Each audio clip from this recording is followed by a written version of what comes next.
Slavko Aleksić në dhjetor të vitit të kaluar vdes. Pra, brenda 3 muajsh, 3 dëshmitar jo të këndshëm që do të mund të dëshmonin për pjesëmarrjen e Vučićit në këto krime lufte, vdesin në rrethana të pasqaruara. Ajo që e di nga rasti i Aleksićit, ai është quar,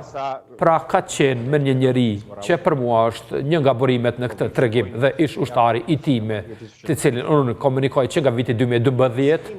ka qenë me ata 2 ditë para se agendët e Agjencisë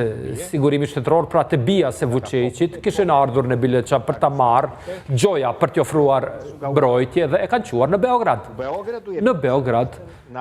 ka qenë vendosur në Akademinë Shëndetësore Ushtarake. Pas kësaj nuk ka fare informata dhe pastaj një mëngjes, gjithsesi një natë, diku pas orës 2 të natës, më thirr një mjek nga spitali në Trebinja në Bosnjë Hercegovinë që e njoh dhe më thot, pra më thret në telefon mobil dhe më thot, Domagoj e kanë sjell sonte Aleksićin nga Beogradi, që ne këtu në Trebinje ta shpallim vdekjen, ndërsa bija e ka quar të vdekur këtu në Trebinje. Dhe unë shikoj, pastaj në internet askund nuk ka lajme fare, nuk doja ta publikoja me njerë, por me gjithat në mëngjes e marrë edhe konfirmimin zyrtar që Aleksići është shpallur i vdekur në Trebinje dhe në atë moment edhe publikova. Më pastaj ka marrë disa konfirmime lidhur me këtë që Aleksići ka qenë i dërguar nga Bileqa në Beograd, në VBA, në Akademinë Ushtarako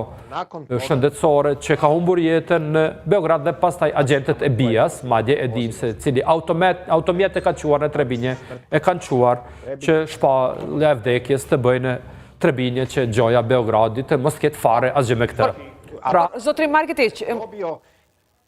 me gjitha këto prova që përna thoni, pra se egzistojnë dhe ka një dosje marrëmendse për ta dëshmuar se Vučić ka qenë i përfshirë, kur mund të presim që të ketë një iniciativë për formimin e një gjykate speciale pra për këto krime? Ne kemi ish-kredita në Hag, të cilët as përafërsisht, pra vetëm në ëndrat e Serbisë akuzohen për gjëra që si kanë bërë, dhe me dosjet e tyre madje duke përdorur atje, ndërkohë që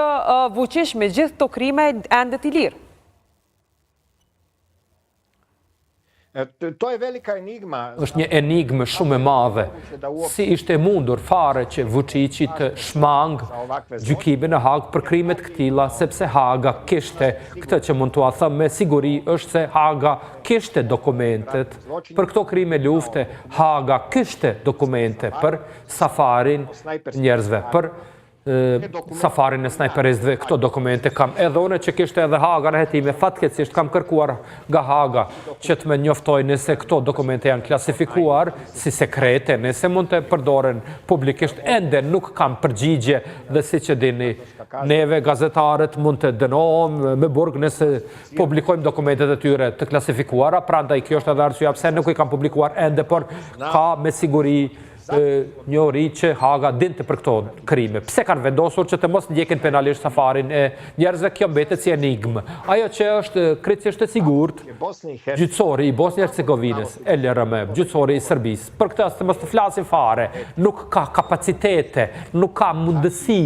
që të hetoj dhe të procesoj këto krime lufte. Do të ishte një zgjidhje e lumtur nëse Bashkimi Evropian ose komunitetin ndërkombëtar i cili fund të fundit ende ka një protektorat formal juridik, po të themelonin me të vërtet një tribunal ad hoc që të gjykohet edhe për këto krime lufte, sepse me këtë do të dërgohet një mesazh simbolik nga njëra anë që viktimat nuk janë harruar, nga ana tjetër që krimi pa marrë parasysh këto lëshimet në këto 30 e fundit nuk ka për të kaluar pa u dënuar dhe natyrisht që kriminalet, kushdo qofshin ata të përgjigjen për ata se çfarë kanë bërë, sepse kështu po na del që për arsye politike, tregtare, çfarëdo lojrash prapa perdeve që nuk mund të i dim tani, Aleksandar Vučići mund të kaloj pa u dënuar me diçka që me të vërtet është krim më monstruoz në shekullin 20 në teritorin e Europës që dikush ka organizuar safari gjuetie për njerëzit, pra vrasje turistike të njerëzve. Kjo është diçka e pa